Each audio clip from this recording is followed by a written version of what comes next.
Like, you feels want that. to know what I? Okay, so here's what I thought of.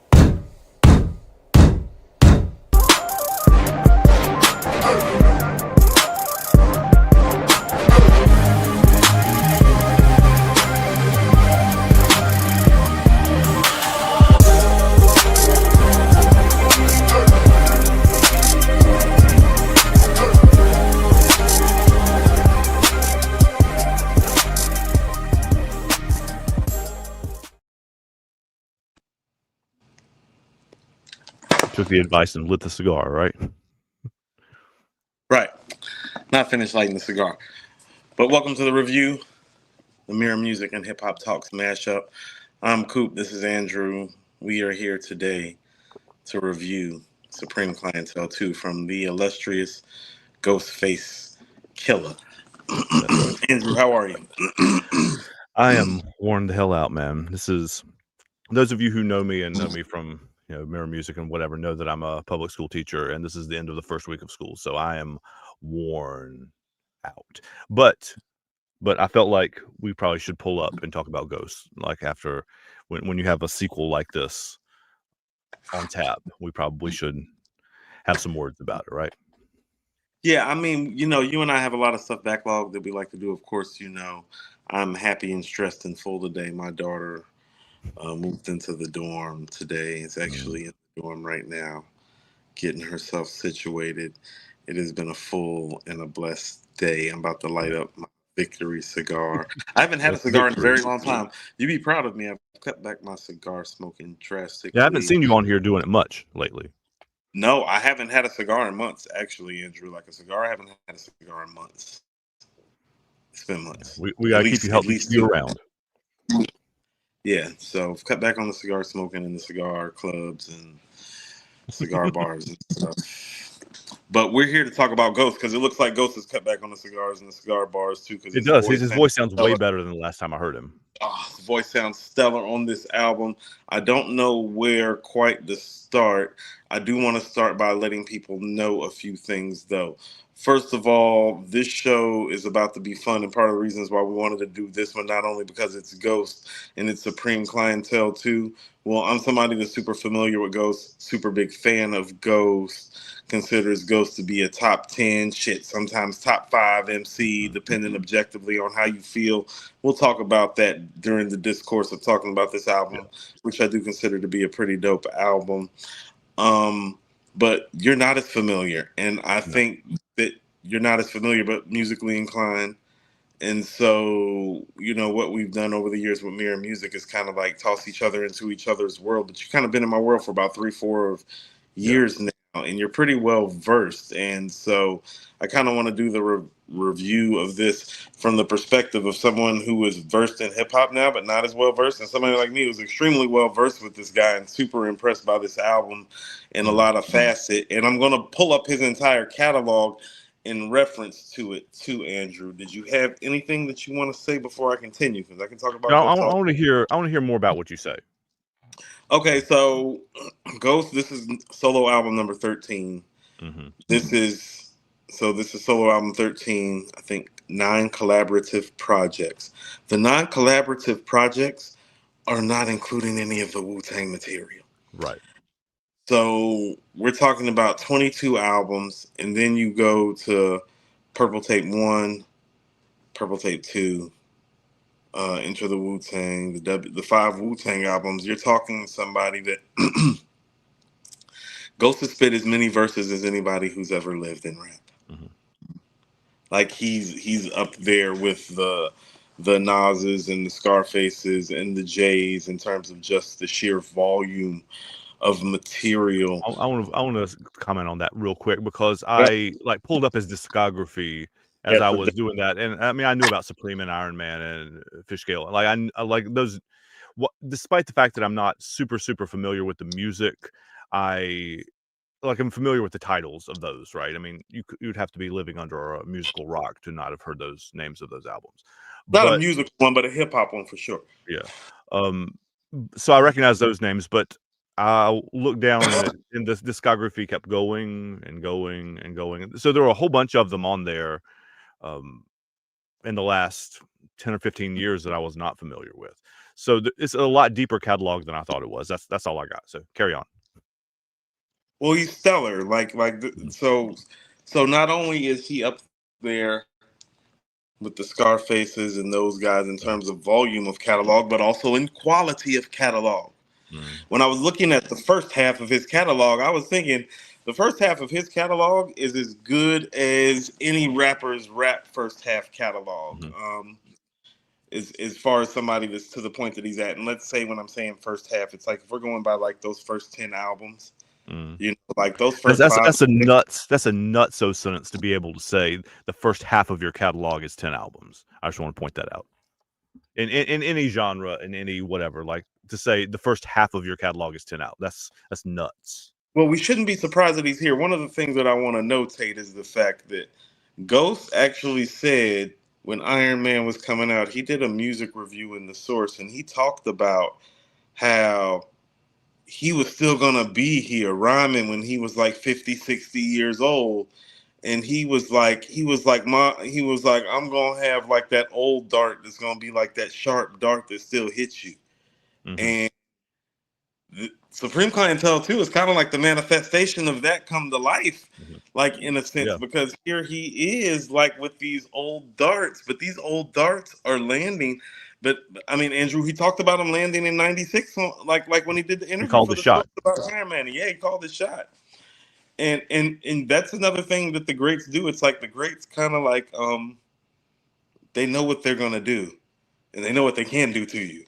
Yeah. And so Ghost knew that he was great like how about this? Ghost isn't considered all time great until Supreme. That's why Supreme is so important. That's He's the really third one. second. Supreme is Second. the sophomore album. Iron Man Okay. is the solo album. It feels like he's been around so long. By the time Supreme comes out, you've been listening to Ghost for almost 7 years. Yeah. Okay. Or not almost. You have been listening to Ghost for 7 years. So Supreme feels like his third or fourth album because you've been listening to Ghost for so long. Okay. Yeah. Messes up my time scale. Yeah. Well, Ghost is the first person that you hear on Into the Wu-Tang. Right. Um, Ghost is all over the purple tape with Ray. And Mhm. then you have Iron Man. Ghost is the star on Wu-Tang Forever. Him and Meth and Deck are the stars on Wu-Tang Forever. That's 97, Yep. And so it feels like it feels like he's been there a whole lot more than he Mhm. had actually been there as a solo artist. As far as a solo artist, he just had Iron Man before Supreme. Yeah. And Supreme is one of the best rap albums ever. So following up an album like that is extremely difficult. I'm not a fan of long breaks between sequels. See Godfather 3. Yeah. Yeah. Yeah. We just So talked I'm not about a sequel with Alfredo too on here on this show. So where he five that gap. was not as 5 year gap, long. 25-year gap. Yeah, 5 year 25 gap. years is a 25, long time. 25 years is a long time to do. It just is. And so very much like the purple tape too, like only built for Cuban links too.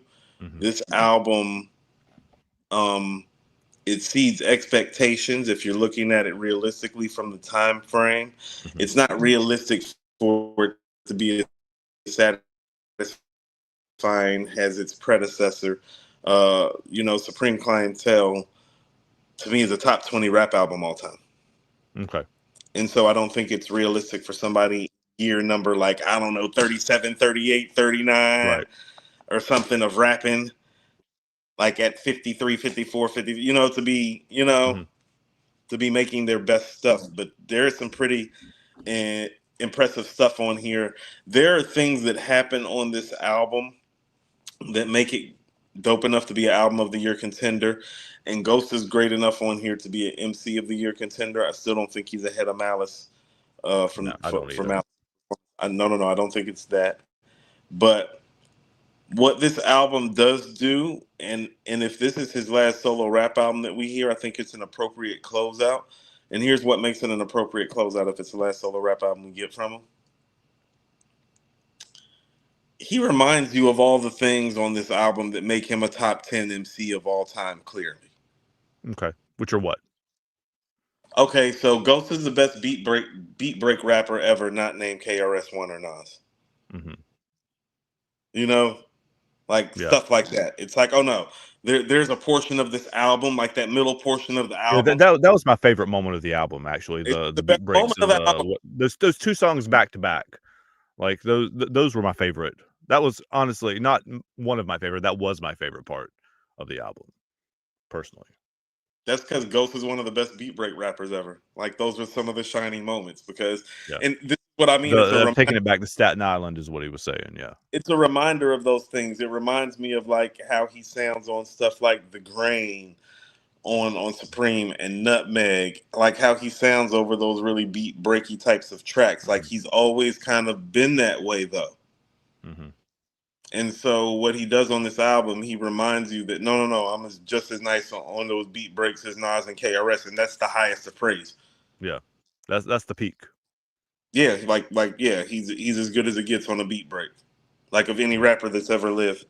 Like he's up there, like he's in that rare stratosphere. It's like no, you just cut the beat break type of beat on, and like he can go stun on it. Like that's not so easy to do. That's actually one of those things that's almost like a dying craft now too. So he's Mhm. doing like a lot of Wu-Tang Shaolin monk type stuff on here. Like Mhm. he's throwing darts and doing like a master of craftsmanship, like Okay. on like a Wu-Tang monk class on like shit that you really don't even do anymore as a rapper. And in the process of him doing that, he shows you that he's one of the greatest rappers ever Mhm. Okay. because he does it with such ease and agility that you realize in these days times it's like, oh shit, Ghost's been doing this since I was a kid. This is Ghost. This is why Ghost's one of the best. It's Yeah. like you almost, it's easy. How about this? The like last what the last album, what's the last album, the The what one was that it was like called? last year or earlier Yeah, this year. I don't remember yeah, what it's set the called. tone, set the tone. Yeah. The set the tone album. Like sometimes you need an album like that that's so bad that when you come back and do the things that you do well, He was like, "Oh yeah, it this is the guy." Yeah. it's like, yeah, like that guy from last year, that's not the guy. Guess what? This the guy. Mhm. This is Ghostface Killah. This is a rapper you should be afraid of. This rapper really will eat your favorite rapper's food. Your favorite rapper love this dude. Yeah. Your favorite rapper might be afraid of this dude depending on who your favorite rapper is. So he's like that on this album. He has enough moments on here where he reminds you of that guy. Is he that guy anymore? Like, well, no. No. Nobody is. Yeah, he's what, mid-50s, yeah? Right? Yeah. Yeah. Yeah. So, yeah. Here, let me throw this super chat in here real quick. Ill Magic with $5 super We're chat. Thank live? you, man. I I think didn't even know Ghost we is were probably live. one of That's the crazy. best albums of the year. Yeah, I think it's an album of the year contender. I think how about this? When you get to a point in the year where you listen to a piece of music and in the process of listening to the piece of music you think about the other albums that you think are the album of the year, that is a way that I identify an album of the year Mm. contender. And so I immediately started thinking about Let God Sort 'Em Out and Alfredo 2 about halfway into this album, where I Mhm. was like, okay, now I'm going to have to go listen again to see how it measures up to those two. Because Let Right. God Sort 'Em Out still has the better sounding album. I think Yeah, in I terms agree. of like that big, like I said, that mainstream big sound, that modern day trap house that you can play at an art gallery still, I guess. Mhm. Alfredo has the best album feel and has the songs that I feel like have the most legs that are going to stand the test of time. I find this album to be somewhere in the middle of those two albums, where it Mhm. goes on a run where it has the album feel of an Alfredo too, but it has moments where it feels big, like Let God Sort 'Em Out. But tentatively, until I hear more, I'm going to have to put it at 3 for right now. But I Mhm. think that's an excellent job and job well done by Ghost. Um, this is another thing that Ghost does on this album that shows why he's one of the best of all time. Like Ghostface and Scarface have so many comparisons to me. It's funny they're both, both goes back to the face thing. Ghost and Scarface are the best beat pickers for their voice and for their style. Like there are some beats on Mhm. this album I'm like, well that's great for Ghost. You feel what I'm saying? Yeah. It's great for Ghost because of what Ghost can do with his voice and how Ghost sounds on it. And Ghost knows that, so Ghost picks a beat like that. Does that make sense? Yeah. Yeah. And so that there is a greatness in that. Like some people have the voice to pick bigger and grander beats, like a Mhm. Biggie or a Rick Yeah, Ross. you gotta have a voice to be able to do it, right? It's not gonna work Right. without it. Well, that's what I mean about Ghostface and Scarface. Well, for their voice and for their style, they pick great beats, and so that makes them that kind of puts him in that same vein of a beat picker as a Mhm. Biggie and a Ross, because it's not about picking the biggest, grandest beat. It's about picking the beat that best fits your style. Mhm. And Ghost is as good as that as anybody too, and he reminds you that on this album too. I think he also separates himself from his Wu-Tang members with his agility. Is one of the things that I realized on this album. Like Ray's my favorite, but Ray's always looking for the next thing, the new flavor, the next shit. You know what I'm saying? Mhm. And in the process of doing that, like sometimes the album wise, it doesn't like go as well because you're taking the chances, and you know what I mean. Right, sure, yeah. Yeah, you're mixing. He's the chef. He's mixing fresh shit in the pot. He likes to cook from scratch. Right. Yeah. So he And wants that to, requires you trying shit sometimes, right? it requires you trying shit. Exactly. So Ghost tries shit, but Ghost has a soul bag.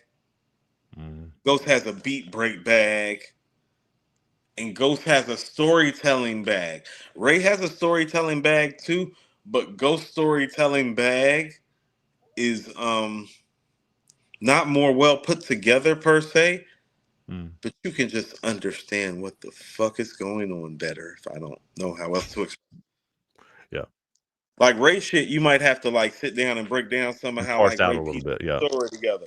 Like the vernacular is so spectacular that you literally got to be like, hold on, did he say he was gonna do what the what?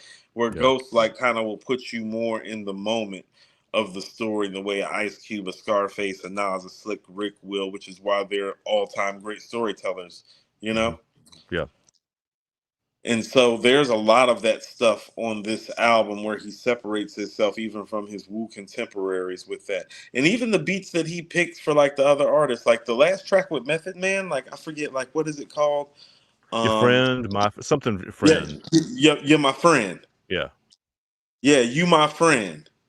Yeah. Oh, that beat is perfect for Meth. Like when that beat Yeah. drops and I The look at the Meth's verse on that video, was one of my favorite parts of the record too. Yeah. yeah, yeah, but no, when I see this is what I mean about like Ghost being a great beat picker though.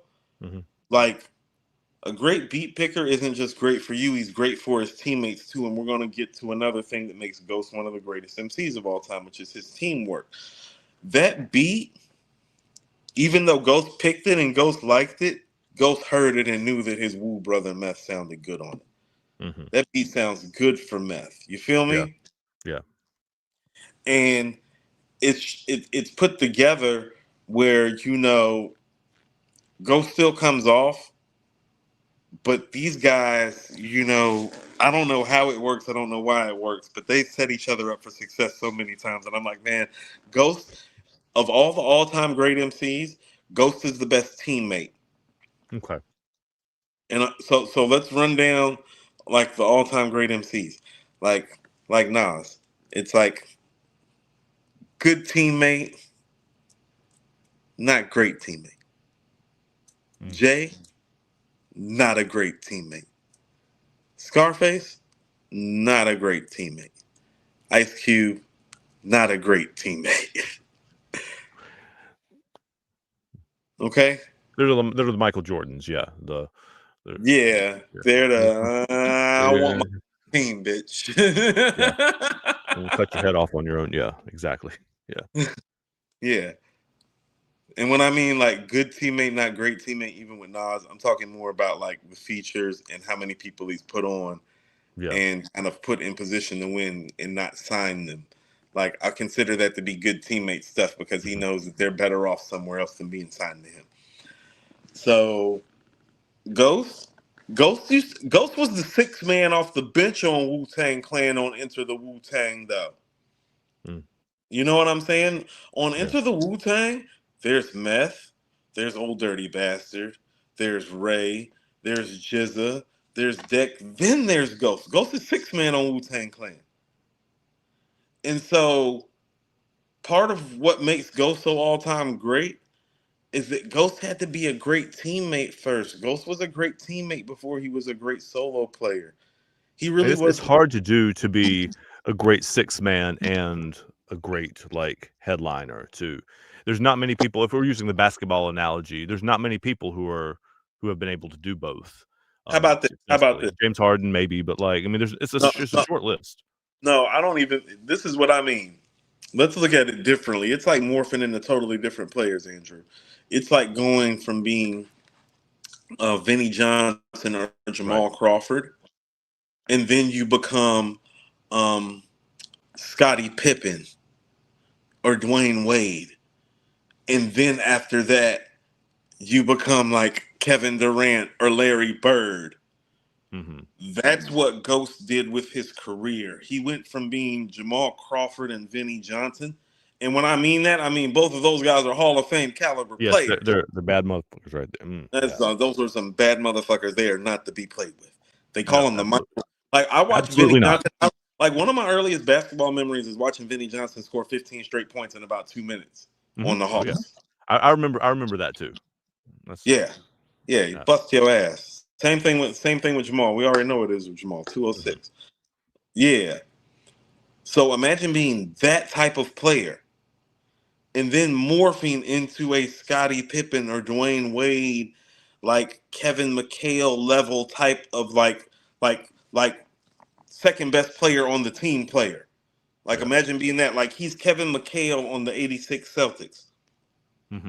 He he's Dwayne Wade on the 2012 Heat. You know what I Right. mean? Sure. Yeah. He's Scottie Pippen on the '93 Bulls. A second banana that could very well be the first anywhere else. Like, yeah, for sure. And could be the first on a championship team, probably. Hmm.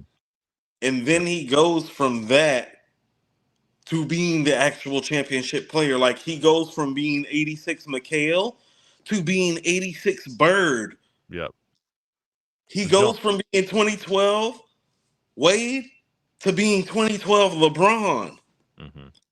Nobody's ever done that shit. Hmm. Nobody in the history of rap. Nobody's ever filled those roles successfully like that and Yeah. actually ascended to where he is.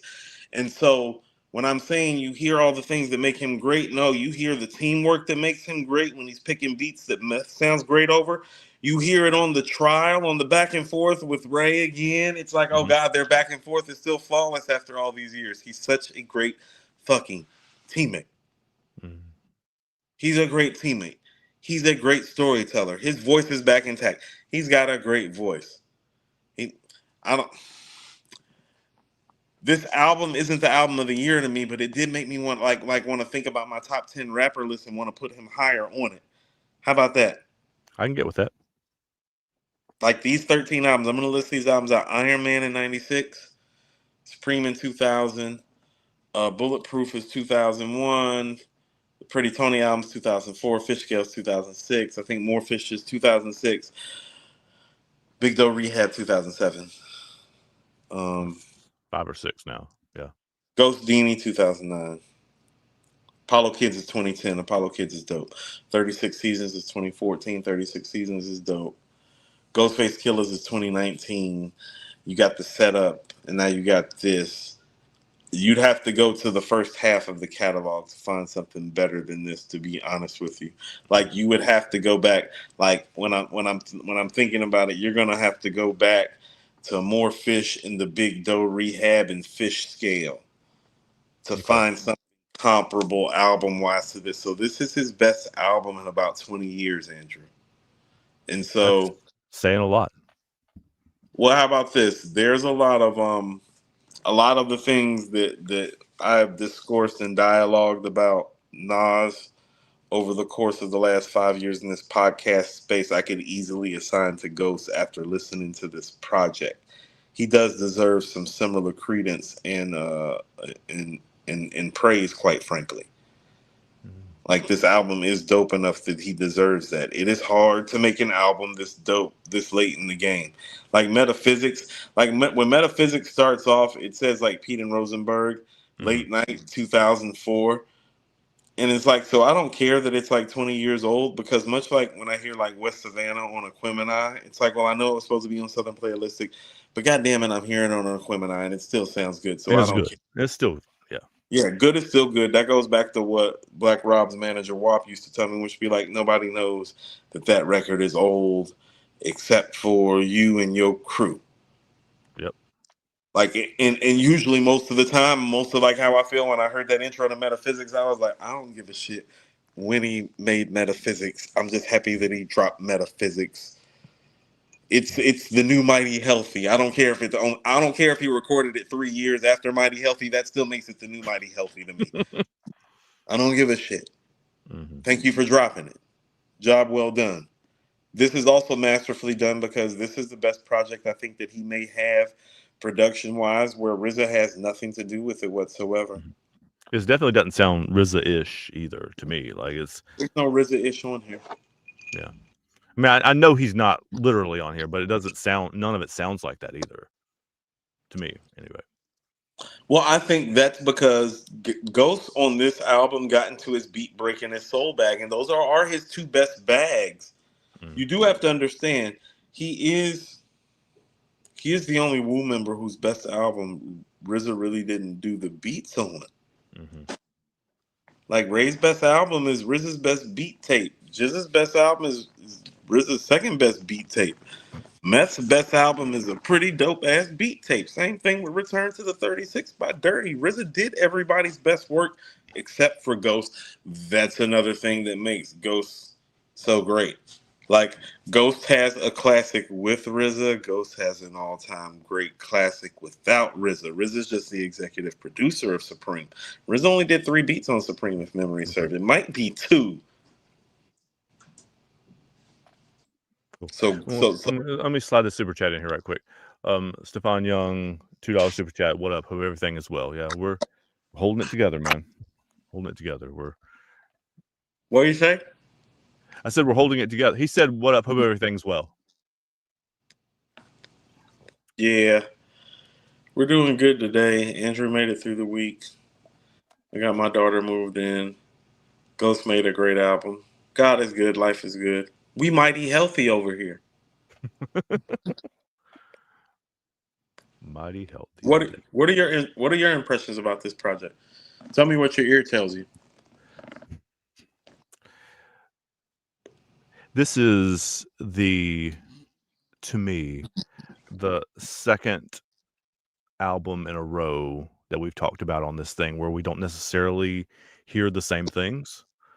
Okay. Um, it's I've listened to it through twice. Okay, so how many times have you heard it? I'm just trying to compare, like just once. Okay, like the first time I Fully, heard it, fully once, but I've heard certain records over and over at this yeah. Well, point. the metaphysics thing has been out a while and like Yeah, yeah. so forth. But the first listen I heard, like I listened to the first half of it through the beat break songs, like the ones in the middle.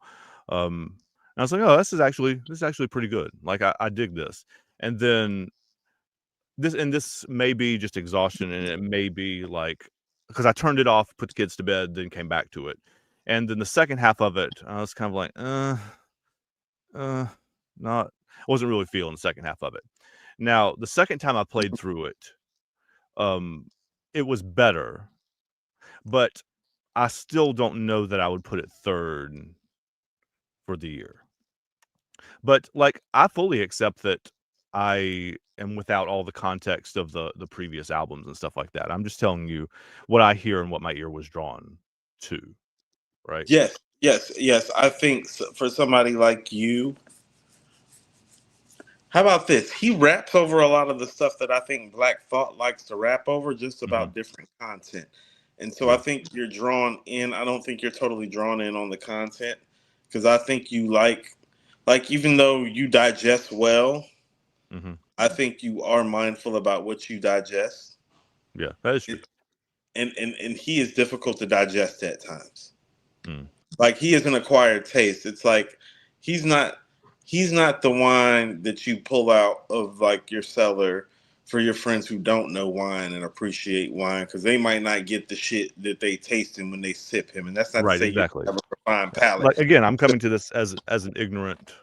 No, Ignorant's this not the is right word, but like without the proper context, right? how about this? It's like if you still drinking Kendall Jackson Chardonnay, I'm not opening up my bottle of Monterey with you. Mm, right. You feel what I'm You got saying? to save that for somebody who appreciates it. And Yeah, I'm the yeah, what is it yeah. called? But what I'm saying is that that's something that you have to be familiar with and acquainted with in that culture to maybe appreciate what it truly is. Hmm. And so I think some of your acquaintance, that's why I'm asking like your musical take, because when you said you didn't like the second half, I was thinking, oh shit, my problem's the first half. Yeah.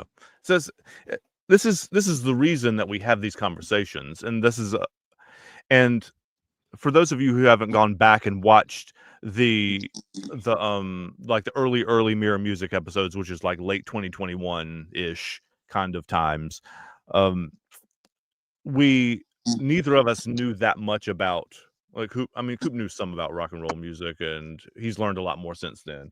And same with me for hip hop music. I knew a little bit, but not nearly as much as I know now. And at that point, we didn't really have the frame of reference to disagree with stuff, right? Because we didn't know about the other stuff well enough to really have, or I didn't know anyway, well enough to have strong opinions about it.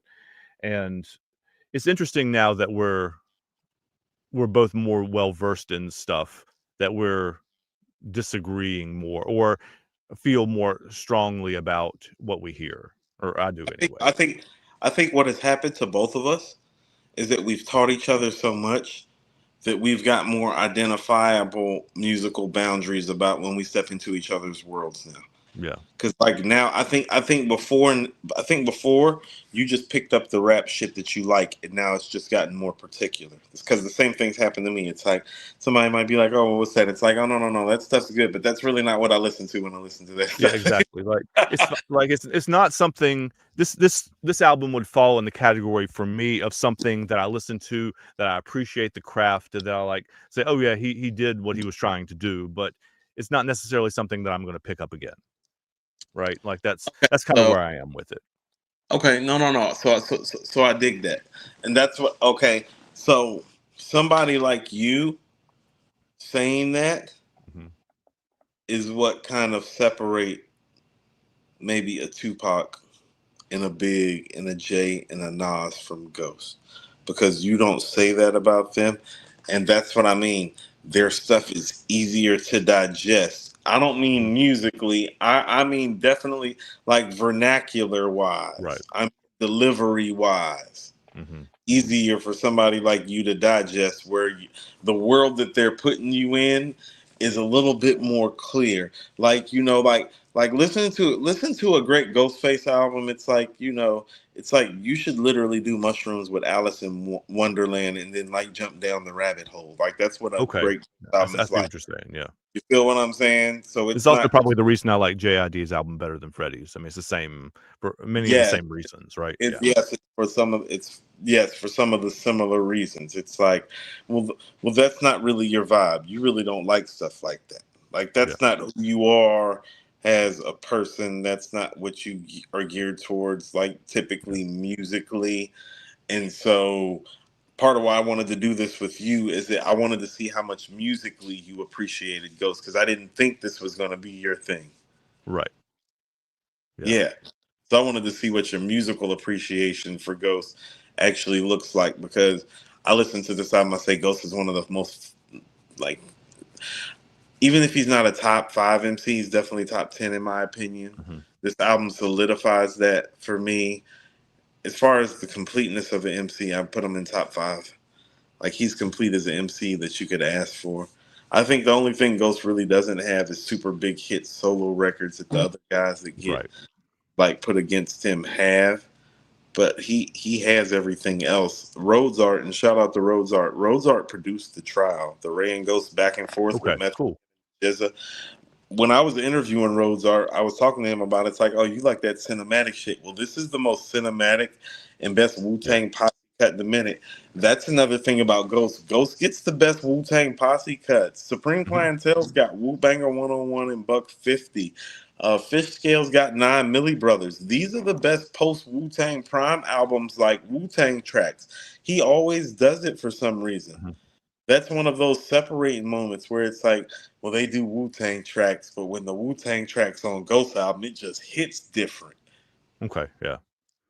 Yeah, it's Yeah, different when that's definitely a cinematic song.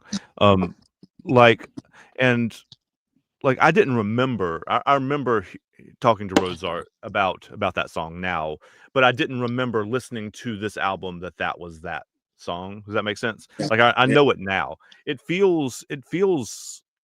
it's And fly. I don't. I get the impression that saying something sounds like Hamilton is not a positive thing in this world necessarily, but it had that feel to maybe. I mean, Lin Manuel Miranda and those guys that were composing those songs for that musical were also Wu-Tang fans, so they're probably pulling from that to Right, right, create that right. style. But um, that's my frame of reference point. So that's what it reminded me of. Okay, so I understand. I get what you're saying when when you say that, but like this is what I mean from the perspective of, how about this? A record like The Trial, Hmm. I don't think you're gonna get that on a Ray joint or a Meth joint. Yeah. You Okay. might get it on a Jizza joint, but if you get it on a Jizza joint, it's not going to be as well executed. And here's the fact that he actually brought out the Jizza. I don't remember the last time I heard the Jizza rap. People that actually know me, it's like when the Jizza was actually rapping, he was my favorite one. Hmm. But then Yeah. he just I like remember. stopped rapping. I've heard you say that a dozen times. Yeah. Well, he just stopped rapping regularly one day. Yeah. That's how Ray became my favorite over time. Because for me, Jizza and Ray were always my favorites. But then like Hmm. Jizza just like stopped rapping. So anytime like you get a verse out of Jizza, I'm like, well, once again, how about this? Most of the best Wu posse cuts, Hmm. Jizza. Enter the True. Wu Tang. Part of why Enter the Wu Tang is so proficient, so glorious. Mm. Jizza's on there. Jizza's got one of the two solo records. There's Method Man, there's Clan in the front, but the Jizza's all over Enter the Wu Tang. Jizza has the best verse on the album on Protect Your Neck. That might be the best verse of the year. Mm. Yeah. Yeah. So Jizza is a key component to like this Wu Tang thing working, and Ghost knows how to tap into it and actually get a verse out of him. I don't remember the last time I even heard the Jizza rap a new verse. I'm not joking. Wow. I'm not joking. I don't remember the last time the Jizza dropped a verse that like I don't Hmm. remember. Somebody in the chat's gonna have to remind me. I didn't even Yeah. know we were live. I'm not even gonna lie to you. I didn't even know we were live. So Oh, this is we're not supposed to be live. My bad, dog. no, Sorry. that's cool. I'm cool Yeah. with it. Like we can, like, hey, we can always fly to friendly skies. Yeah. We got Always fly. this. I mean, we've done this for a long time now. So it's Right. So yeah, Ghost is one of the best MCs ever.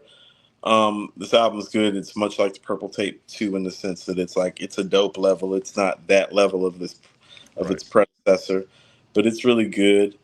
Um, what other things do you have to contribute that you What feel I'm like? curious about, because again, I'm without that context.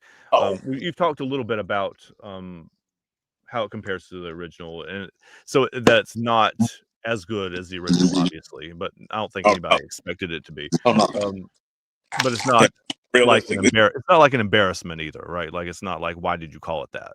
how about this? You? That's like asking '98 Jordan to go score 37 points a game like '87 Jordan. It's like, oh, he can do a lot of stuff. He can win you the championship, but he ain't going about to go score 37 points a Hmm. game. Yeah. He's not doing that. It's like, hey, Wilt, I know that your knees are kind of like buckled down and you can't jump like you used to, but will you go get us 50 points and 25 rebounds again? No, Yeah. Okay. no, But you're not yeah. going to go out there and embarrass yourself, though. Yeah. Yeah, but like, that's what I'm saying. But it's like, no, no, no. Wilt couldn't get you 50 and 25 anymore, but he could go lead the league in assists. Mm. Right. He could go get you 15 rebounds instead of 23. You know what I'm saying? He could Yeah, go get you 27 points instead of 40 or 50 points. yeah. And then he give you 13 assists. Like, so you start doing different stuff, you Right, sure, know? of course. Does it have any sonically similar moments? Does it sound the same in a lot of places? Like, do So the so beat okay, styles it doesn't really seem metaphysics. to me to sound the same, but No, metaphysics is the track that sounds most like Supreme Clientele, but then okay, you hear the intro and you realize, well, it's the track recorded close to Supreme Clientele, right. probably most likely, and so that would make a sense for the sound. But that's also a good thing too, because that lets you know that some of what Ghost did in that era was timeless. Because Mhm. his best stuff to me is from '96 to 2007. So if Yeah. this record is coming out in 2004, this is right in the middle of his peak, in my opinion. Mhm. And so you're hearing him at his peak, and that guy at his peak, I don't know if he cracks your top five, like just like Right. because of the guys who are ahead of him. Like it's gonna be hard to It's put the him. hit making thing for me, which is what you just said. Like, it's Oh, it's absolutely that. It's the clarity thing too. Like mhm. like not just the hit making thing. The How 2 about things this? go together, though, because the hits often are the ones that are like, those 2 Ooh, things are part of how the about same this? I token. consider All That I Got Is You by Ghostface on Iron Man with Mary J. Blige Mhm. might be his biggest solo record, but that record is very comparable in style, scope, and in its scale to Tupac's So Many Tears. Right. And as much as Tupac So Many Tears is arguably my favorite Tupac record just in a vacuum, on a scale of what his hits are, it It's doesn't even make the top 10, maybe even 15. right. And Exactly. And so, that's my so point. Like, the white person version of that is, like, I could have named 25 Tupac songs before this, and I couldn't have and, named one and, single and one no, before getting into this more, right? and there is a part of it too where I start to realize, okay, I love Ghost and Ray vocally, both, Mhm. but I don't know if either one of them. First of all, I think Ray's voice is still better than Ghost's voice, Okay. and I Ray have no might have opinion a about top that, 10 but voice, and Ray might have a top 10 voice, but if he does, I'll probably put it on the back end of my top 10. mm, Ghost doesn't have a top 10 voice, in my opinion. And so him and Jay are the only dudes in my top 10 that don't have a top. And I guess if I would put Kendrick in now, those three mm, guys don't have a top 10 rap voice, but they do special effects with their voices that's really dope yeah. Yeah. because they don't have an inherent great rap voice in a lot of So they're ways. doing other things with it, yeah. But they're doing other things. But of those three, Ghost has the best rap voice of those three Mhm. guys. And I don't know if there's enough of those moments on here where you Yeah. really hear that from him vocally like you used to. So even though he's back, I think he has lost. How about this? It's you know, Greg Maddox for most of his career could always throw about like 93, 94, Yeah. 92 if he needed to. But Yeah. he got to a point where he really couldn't throw past 90, 91, 92. He can still strike you out with it. But them days And of him throwing 93, 94, 95, you slip it in there every once in a while instead of yeah, he can doing it get you consistently, every yeah. blue moon, but and so that's what it is. It's So like in Ghost. Chicago, I was those of you who know me know I've been a Cubs fan since I was like 5 years old. So I watched him play in Chicago too, and he was slipping 95 in there every once in a while. Like he had that gear. He just didn't. Chicago Cubs. Greg Maddox that won his first of four Cy Youngs when he went 20-5 was Yeah, consistently 94, 95 when he yeah, felt like yeah, right. So like when that guy doesn't exist in 1998 though, but that mhm, guy in 1998 can still win you 15 to 20 games yeah. with a 90-91 mile per hour fastball. So he's more like 96 to 2000 Greg Maddox on this. It's like, no, Yeah. he's best ever. He can still get you though, right? Probably not the best ever, but pretty high. Well, I don't know. Maddox might be the best ever. It's He's in the conversation. I could make that argument. I take Pedro's peak is the best to me, but like, If we're talking about peak, yeah, absolutely. Like, yeah, Pedro's the man at his peak. But but he's in that conversation. He's a Maddox. Yeah, it's not a stupid thing to say. He's a Randy Johnson. It's like, oh no, he's like, that's who Ghost is. He's in that wheelhouse of like those all time greats. And this album serves as a reminder to that. I do not love the Redman intro to start the album. Mm. You have literally so many Wu-Tang Clan members to pick from. One of the things that I thought about when I heard the intro to this, it's like, man, it would have been nice to hear something that they had in the archives from Old Dirty Bastard. Yeah, that would Even have if been it's great. something that we had heard before. Okay, so RZA didn't do any tracks or beats on this album, or didn't executive produce anything. Have RZA do the intro. Mm-hmm. Why isn't RZA doing the intro to Supreme Clientele 2? Because Supreme Clientele 1 starts off after the intro with Nutmeg, with him and RZA. Yeah, that would make sense. That'd be a full circle moment, right? Right. So the same way that I kind of knocked Let God Sort Them Out for some of what I thought were like, a couple of missteps, even though the records were there. These are the things that I'm listening to. The skits on here are good. I don't know how meaningful they are. There's a difference between good and meaningful when you're putting an album together. So the skits are good, but I don't know if they're meaningful. The pause one made me laugh both times I heard it. Like that was like okay. So the pause thing. This is what I mean. It's funny. Yeah, but no, it's not a culturally significant thing, obviously. But I laugh though. No, how is it? Okay, so this is what I mean about the Paul skit. How is the Paul skit helping Supreme Clientele 2 become Album of the Year? That's how I look at it from somebody that reviews the album. It's like, no, I get it. It's funny. Are you sure it fits for what you're doing on? Because I don't know if that fits. It's funny. Just because it's funny doesn't mean that it fits. Like, you don't have to put that skit in just to make sure you put Dave at the end of the album, too, to try to kind of connect it. I'm not sure how connected it is. I'm not sure how connected it is. But maybe I need to listen some more. Yeah. I didn't love the sequencing at the beginning. I didn't love the songs or the sequencing at the beginning of the album. Much like Let God Sort Them Out. It's like, no, them first few records, like, it got some stuff on there and it's dope. But I don't feel like the album takes flight until like track number 6 or 7. Yeah. This is an interesting, like, two circles overlapping, because I like the first half of it and through 11, 12-ish. And I don't dislike the end of it, but it's the first couple times I listened to it, they didn't land the same way, for sure. So I'm taking the skits out. So this is what I'm saying. So the first couple of records are dope to me. The intro and the record with MOP are dope. Yeah. But then after that, I feel like the album falls into a pattern where Ghost is carrying the album with his greatness. That doesn't make the album great. And then the album kind of explain to me the difference back between those two things, please. I don't want to interrupt you, but I want to understand what you mean, please. Okay, so you want to know what? Can you pull up do you have the trick listing in front of you? I can, yeah. Yeah, what's up? I got it. You want me to put it up on the screen? Or like... What's the first two records? I mean, after the intro, Iron Man and Sample 420. Yeah, Sample 420. So it's like, okay. That's the MOP song. Yes, that's the MOP song. So the intro is really, really dope. I don't know if you follow it up with the MOP record. What's the record after it? That's the Curtis May one. That's the one with Styles P and Conway on it. Okay, so this is what I mean.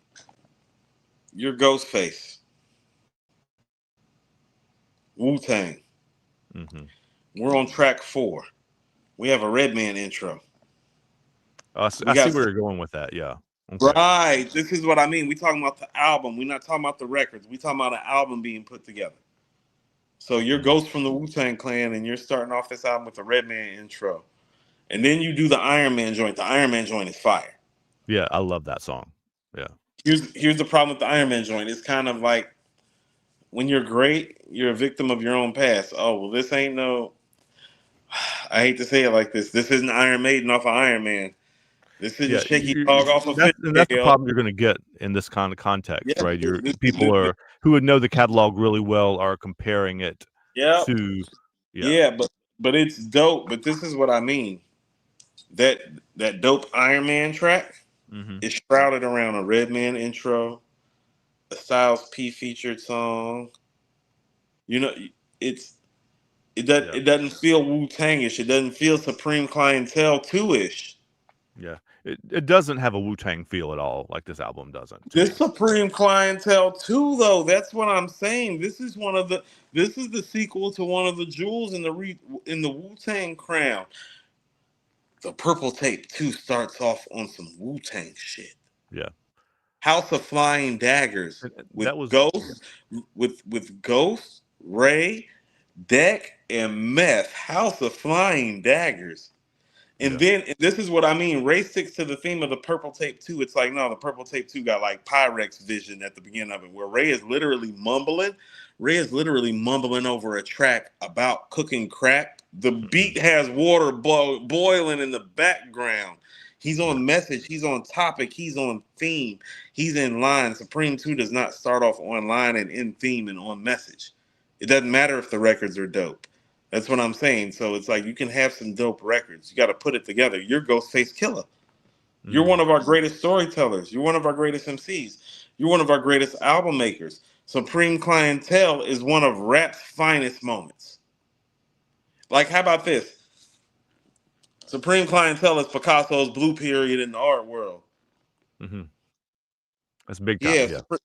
Yeah, Supreme Clientele is Picasso's blue period as far as art goes.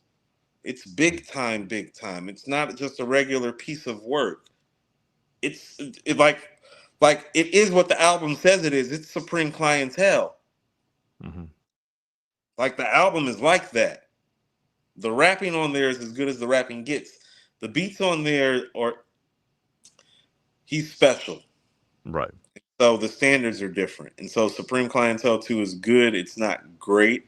It's good enough to be like, I think, firmly positioned right now as the third best album of the year. I'd have to listen to Jay. It makes me want to go listen to everything else that I think is great around it. So I'm going to go listen to the Clips album in full again. And that's a good place for it to be, right? Like, yeah. That's that. I think for somebody who I first heard rap, in 1993, and we're now in 2025. The fact that we're talking about 30-something years, the fact that he's makes something that's even worthy of having this sort of dialogue and discord, I think is pretty important and special unto itself. But I am going to nitpick about that front half with the Styles and the MOP and the Red Man. And it's like, not being funny, it's like, where the fuck is the Wu-Tang? Yeah.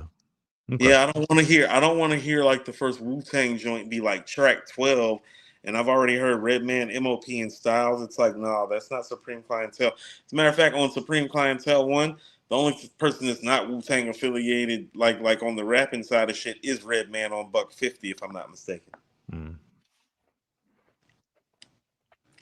Everybody else is part of Wu or part of Theodore Unit, which was Ghost Crew. Okay. And Wu-Tang kind of, and this is what I mean about maybe being a victim of your own history with it. For us growing up on Wu-Tang, part of what made Wu-Tang so special is they didn't just let everybody in the party. Right. It was very exclusive. Nas and Redman were the only two people to make Wu-Tang albums in the first 10 years of this group's existence. Listen to what I'm saying. Listen to those two names. Albums. No, not just the Wu-Tang albums. All the albums. All the albums. For 10 years. For 10 years, if there was a Wu-Tang project, Nas made a project, which was the Purple Tape.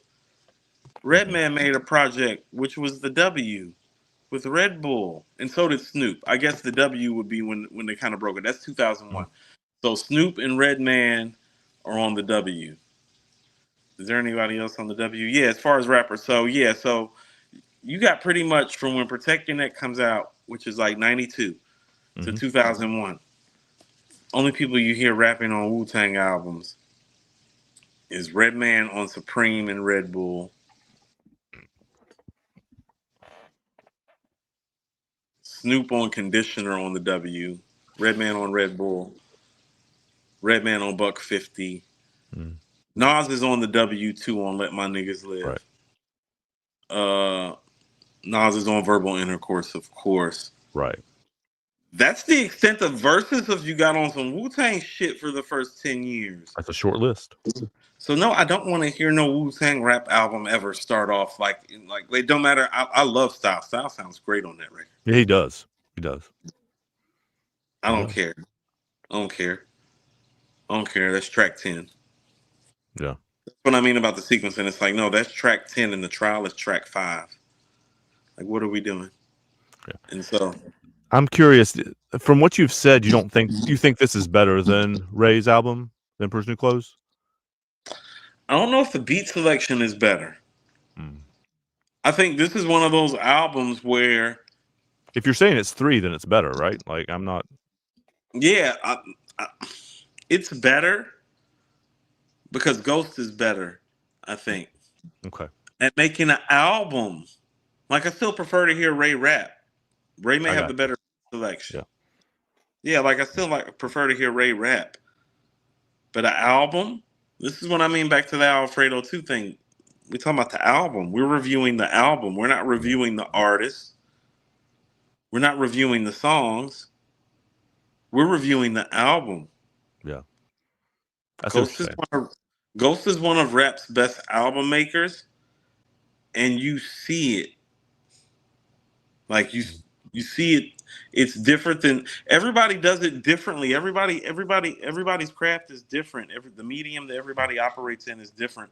But the guys that are great album makers, you see it when they make an album. Like you can feel the difference between them and their contemporaries. You can feel it when Freddie make an album. You can feel it when Ghost make an album. You can. It's different. It's different when Ross make an album. It's different when Nas make an album. It's different when Jay make an album. They make their albums different. Kendrick. Their albums are different. Their albums are better consistently. They're special at it. They're great album makers. We're reviewing the album. We're not reviewing like we can talk about all the things that make the artist, and we can talk about their all-time great playlists. I can talk about Wu-Tang. We can talk about all this stuff, but the album. We have to kind of think about it too as just this album too. I mean, we do need to put it in context with the others too, especially for one that's titled as a sequel, right? I mean, we have to do that part. That's part of the deal. But we also have to think of it as a independent piece of art, not like what Ghost was or what Ray was or like 20 years ago or whatever. But we have to talk about it what he is now. So most of the people are going to give it a 3.5 because of what Supreme Clientele 1 is, but it's really a 4 in real time. Yeah. Okay. It's a 4 in real time. The hilarious part, and I have a couple other things I want to ask you too, but is that what we said about it is pretty different, honestly, like how it landed with us. But the ratings that we're talking about giving it are virtually identical. Like I think it's probably about in that 4-ish range to maybe high 3, but probably around 4-ish range. I think also this is a little bit of a sidebar, but I think the streaming world has fucked up album making in a lot of ways because you're not just Ghost. All artists are putting respectfully more songs than they need on the albums to pump up streaming.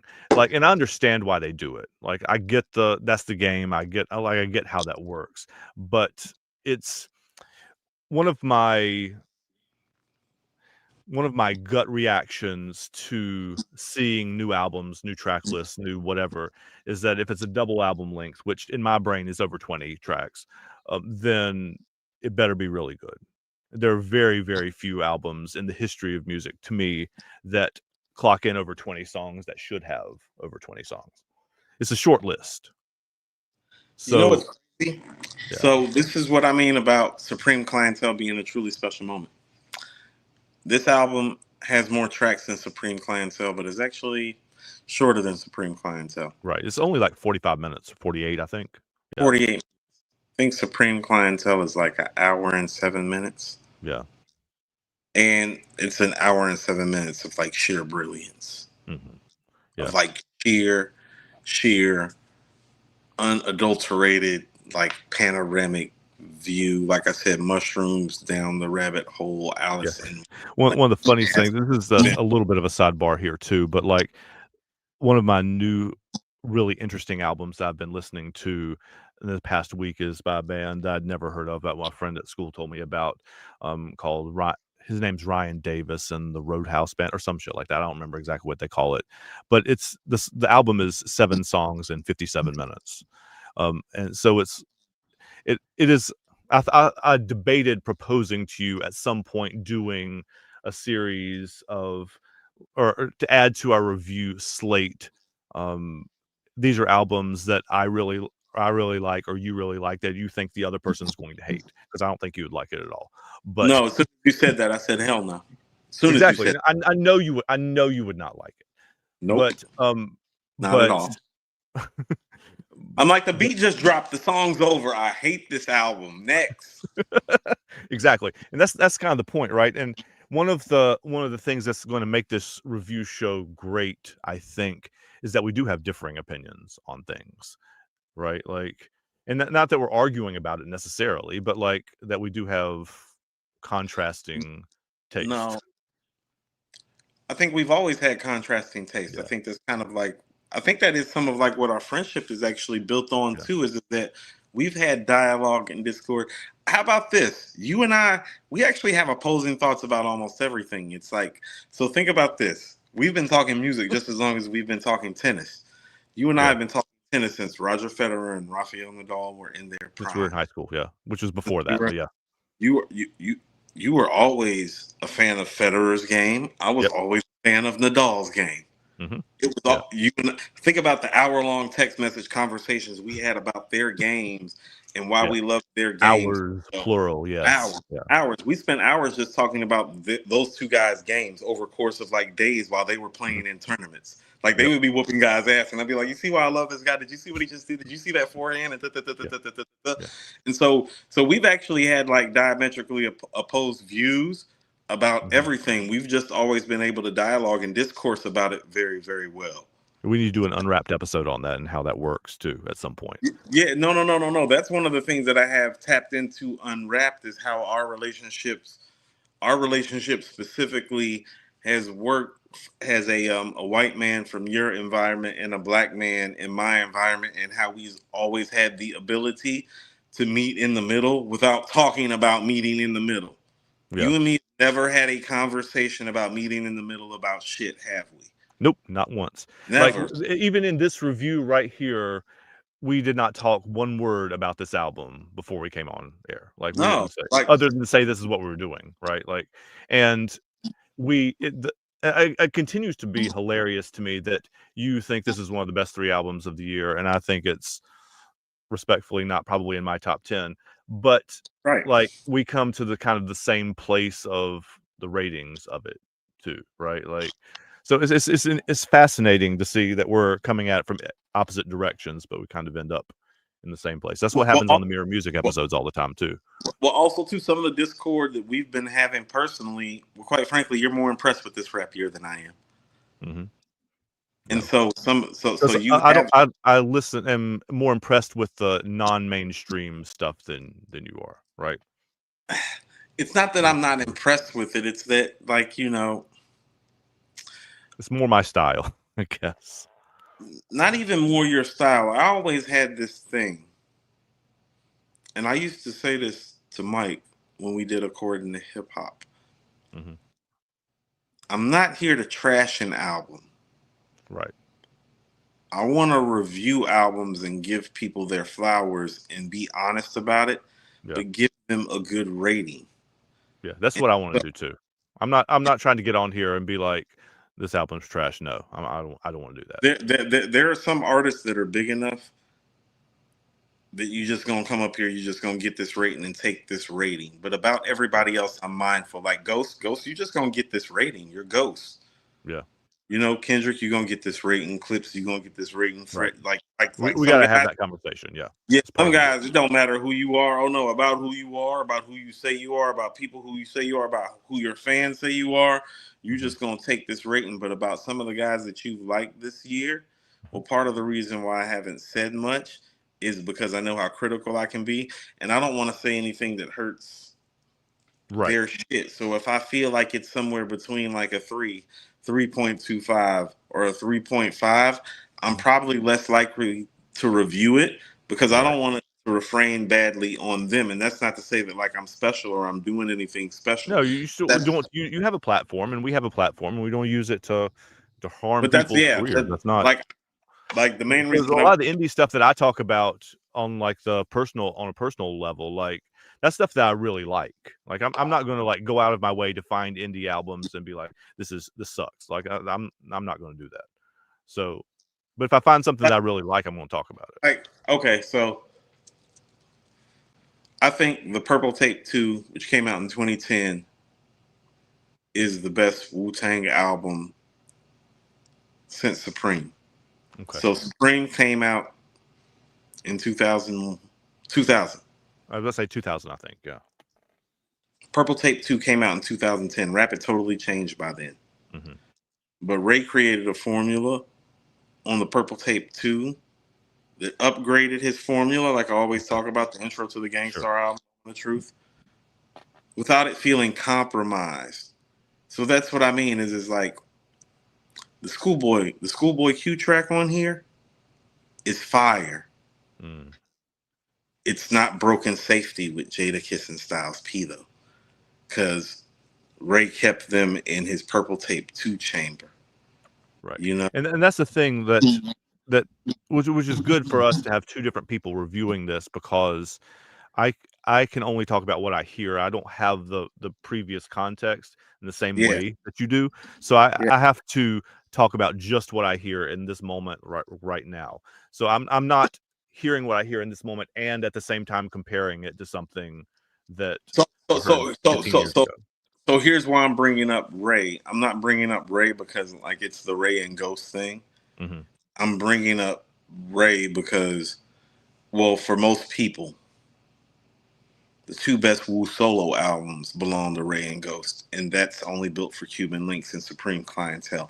Right. I prefer Liquid Swords to Supreme Clientele, not by a lot, by a very, very little. Yeah. Actually, Ghost's rap performances on Liquid Swords have something to do with why I hold Liquid Swords higher than Supreme. That's another conversation for another day because he's on Fourth Chamber and Investigative Reports, and I consider those to be his real coming out parties as an MC. Yeah. Not the Purple Tape. I consider his verses on Liquid Swords to be the coming out party.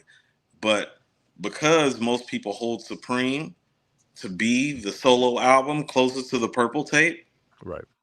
and because career-wise, Ghost has actually superseded Ray and considered to be the superior MC all time, even by me objectively, even though I prefer Ray, well, it's only fair that we look at Only Built for Cuban Links 2 in relationship to Supreme Clientele 2, because if Right.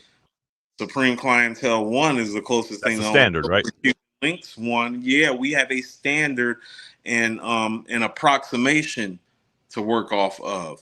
Right. And the approximation of Only Built for Cuban Links 2 is closer to the approximation of its predecessor than Supreme Clientele 2. And that's probably the biggest and toughest critique I could have for it, because this is more of a 4 to me.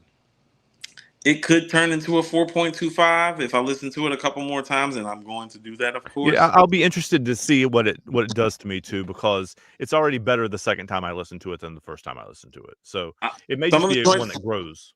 like I said, I haven't been all the way the second time around yet, but some of the stuff that I listened to the first time, I did find myself enjoying it more the second time. Yeah. But this is the thing with the Purple Tape too. Oh no, there's some phenomenal stuff out the gate. It's like, oh no, House of Flying Daggers. There's things that you recognize are great immediately. Jumps, yeah, the new Wu joint with Meth and Ghost jump out you on. Oh, good lord, 10 Bricks with Dilla on the beat with Ghost and Kappa is some crack music. Let me ask you this question, not to interrupt too much, but like let me ask you this question: are there going to be songs or moments on Supreme 2 that you're going to be talking about 10 or 15 years from now, like you're talking about Purple Tape 2? No, Now, no, I don't think so. It's a I really don't think good so either. album. It's a really good album. There's no 10 Bricks on here. There's no 10 Bricks or House of Flying Daggers or New Wu on here. There's no Broken Safety on here. Ason Jones, the Ode to ODB on the Purple Tape too. That's no, there's that stuff is not on here. And so, like, the Purple Tape 2 might have been the best rap album that year. think it might have it as the best. Hold on, what's 2010? 2010. Yeah, that might be my favorite rap album that year. I left work to go pick up the Blueprint 3 and the Purple Tape 2 when I Mhm. realized it was out. Like I literally looked at my boss. I was like, I'm so gonna yeah, go do it. so I'm leaving for 30 minutes, and you're gonna have to work this shit out. I don't care if you find me. Peace, nigga. Like I'll be right I did the Dave Chappelle shit with keeping it real goes wrong. It's like I'm going to back. buy this rap shit, nigga. I'll be back. Fuck you.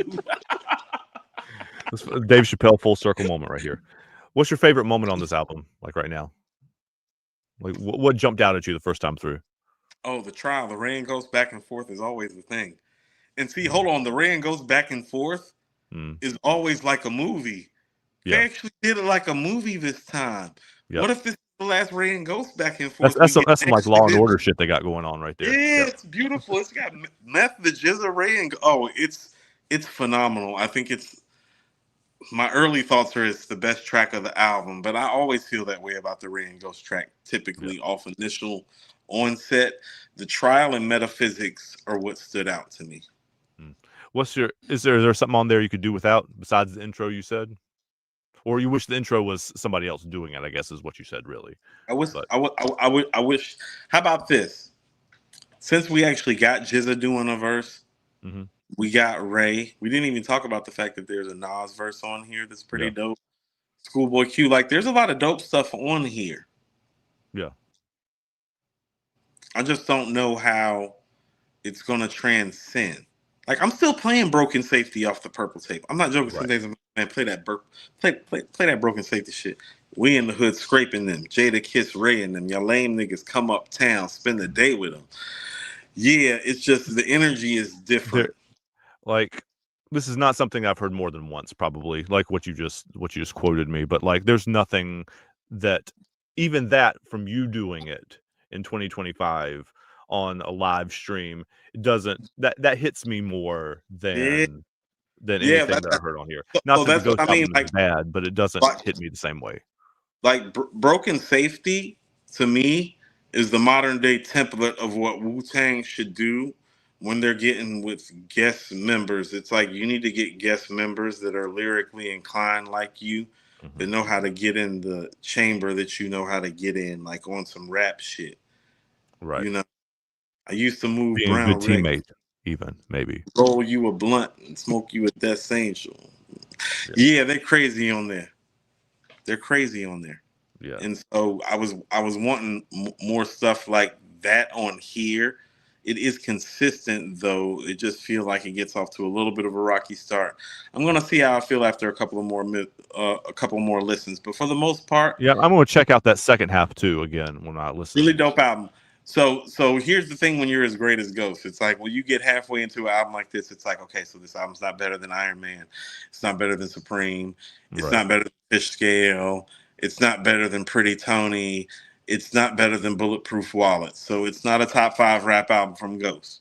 Hmm. And this is where it gets kind of Nas like. It's like, oh, but after those 5 albums, it's like, well, I It's a don't know. conversation now. Well, I don't know.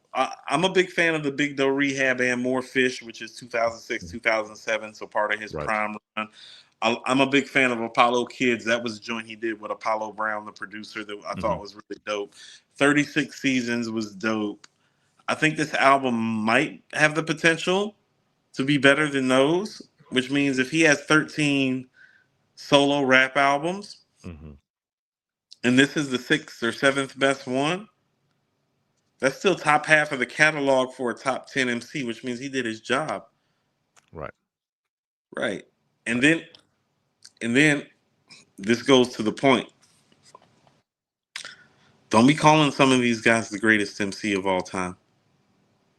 Ghostface Killah has made 13 solo albums. He has 9 collaborative projects. He has 5, 6, how many Wu-Tang albums? A bunch. 5 Several. Wu-Tang albums? Oh, he is the co-star of what I consider to be the best beat tape and lyrical manifesto and second best rap album of all time. Yeah, he's the co-author of that. Right. Oh, he's the co-author of the best modern day rap classic to come out of that crew, which is 2010. Because part of what makes the Purple Tape 2 so great is guess who's on there? Yep. Oh, Liquid Swords is not the same without Ghostface Killah. He is the star of their second best group rap album, which is Wu-Tang Forever. He did Mhm. arguably have the verse of the year with his verse on Impossible. He did have the verse of the year, and that's one of the greatest verses of all time. So he is decorated Yeah, heavily. Like he got exactly. championship rings and belts, and he's got all of that. He's got championship rings on the team. He's got championship rings as a Mhm. duo, as a solo artist, as an album maker, as a lyricist, Mhm. as a storyteller. He's he's got it all. Yeah. When you have it all, I'm gonna rate your album like you got it all. So you gonna take this for. Are there gonna be moments, or what do you think is the moment or moments of this record that you're going to remember or talk about, like, 5 years from now? Like, is there any that's gonna stick with you, or, like, part of the narrative about it or anything like when that? when I heard the trial, I said if this is the last great Wu Tang Posse cut, I'm cool with that because it is great. Yeah. And so I said to myself, if this is the last great Wu Tang Posse cut, well, they put four of their top six on the record. One of the guys is dead. Yeah. So the only guy missing is Deck. So the only thing I complain about is the record is that like Deck ain't there, but you're telling me you got Meth, you got Jizza kicking a verse, you got Ray and Ghost doing a back and forth as a Wu Tang fanatic and Check in. fan. Is and people need to understand this. Oh, part of why I love hip hop so much and I'm doing this is because of how much I love Wu Tang Clan. They're part of my what I like to call hip hop equity investment. Like Mhm. a hip hop equity investment works like Outkast, Wu Tang has groups, Nas, Big, and Tupac as solo artists. Those are my five buy-ins. Yeah. So they're a part of my core like hip hop aesthetic. So if that's the last great Wu Tang posse cut we get, to quote the clips, so be it. So be So it. so Yeah. that's actually a really good place to stop, I think, right? Like, I think it's a good place to wrap them up. Yeah. So, um, so yeah, that's been Mirror Music and Hip Hop Talks, the review show for Ghostface Supreme Clientele 2. We both think it's 4-ish, give or take. We're I wrote my first note on this paper actually is this is not going to be a stand on my square review. I might hear something differently tomorrow, and when my mental palette after a week of the first full week of school teaching is a little more clear. So we'll see. But for right now, 4 for me, which is why I made the graphic that said the early review. Part of what makes Ghost so great too is that you do have to listen to Ghost. Yeah. Like when Ghost makes some dope shit, sometimes you got to find out how dope it is because you got to go listen to Ghost again. Hmm. I do like that as a listener, and I think that that does that's more of an old school aesthetic than a new school thing. If it doesn't catch you the first time with a lot of the YNs, it's like, oh no, it's gone. Ghost ain't built like that. It's like Ghost might say something that you like, and you may be like, Wait, hold up. hold up. I think I need to go back and listen again to Ghost. Ghost and Ray both do that. That's what makes them so magical together. It's like an assortment of stuff you need to go back and check for. It's like, hold on, what the fuck they talking about? What they say? Like I had a conversation, and we can leave on this. I had a conversation with Mario with Six about like 3 years ago, and he was explaining some shit to me that they was talking about like on the purple tape that like I didn't even understand after all these years. I was like, what is these niggas And saying? you've heard that album how many thousands of times? Like Shit, several. Yeah. I've bought that album like 5 times. Yeah. Yeah, and he was still breaking some shit down to me. He's like, yeah, he's like, you don't know shit. And He's that's what, not like, to be all English teacher on you, but like that's what great literature does or great art does is that you get something new about it every time you interact with it, right? You see something and it changes as you get older too, right? You see stuff on it that you hear when you're 40 something that you didn't hear when you're 20 something, right? so That's my best conversation is always with Six because, like, well, he's not only my cousin, you know what I'm saying, but he's a producer. So it's like I'm right. talking to my So he's best friend. listening to different stuff too. Yeah. Yeah, Or what he it's hears is rap. different. It's he's my cousin, but he's more like my brother, and he's the person that taught me literally how to write bars. So it's the rapper talking to the producer about the Yeah. music when me and him talk. You know what I'm saying? It's the Yeah. rapper That's talking the to shit. the producer. It's like how about this? Me and him was listening to What They Do by the Roots one day, And I was like, I bet you love the way this beat just right at the end after Black Thought start rapping, don't you? I was like, I hate this shit, motherfucker. I was like, cut this shit off. It's like Black Thought's done rapping. I'm like, cut the beat off. Yeah.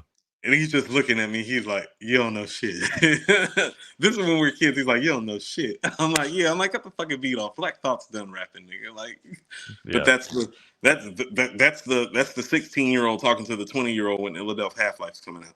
You Right. know, like, man, if you Exactly. don't cut this fucking beat off, I'm like, this beat is riding for like 2 minutes. It's like he could have had a whole nother. I was like, we could have did a whole nother song. I was like, I'm a rap. Yeah. And get in there too. Yes, Boulder, I'm still listening to the JID album. That's in the comments.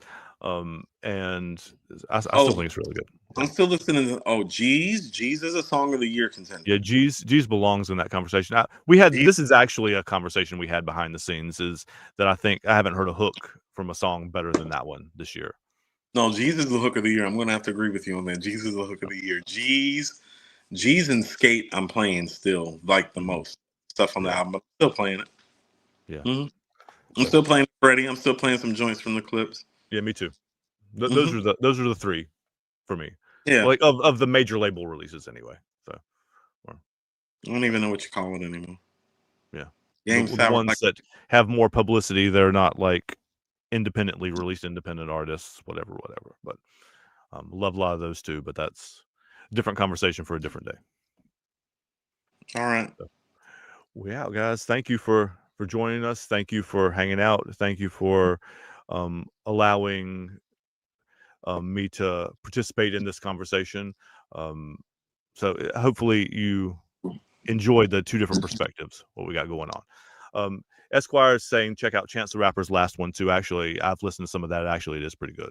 We'll talk about that perhaps some other time. Chance actually did a meet and greet down here yesterday that I got invited to. I just didn't get off work in time because by the time this is Backpack Rap Week. There's an Earl Sweatshirt album. There's a Chance the Rapper album. There's a Lupe like EP. Like there's a bunch of them. I've not dug into any of them, but those are things that exist. Okay, so like Backpack is like these guys. Am I using the wrong word? I don't think Backpack exists anymore. These guys are just independent. Independent is just the word now. Okay, whatever. You guys got to correct my nomenclature, my words. But I'm looking forward to being able to listen to that. I did like the Chance one though. I thought it was pretty good, but I've not listened to it closely enough to give a review of that, and that's not what we're here to do. And it's past my bedtime, so we'll see y'all next time. Hopefully next Friday for I don't know what yet, but we got a bunch of albums in the queue. Yeah, we just gave Ghost priority. We actually bumped Ghost up in the line. We got like 5 things behind. We actually like 5 behind. Yeah, I have notes for at least 2 or 3 others right now. Yeah, there's Ghost, so we're gonna get to all of it. We got a Tyler, we got a Chance, we got a whole bunch of stuff. So yeah, we'll probably see you next week then. So I kind of like this spot, like this time, this spot. We'll talk about more after the scene, and we'll see y'all later. Thanks for hanging out. Yeah, spot where I made my bones, man. All right, guys. Peace.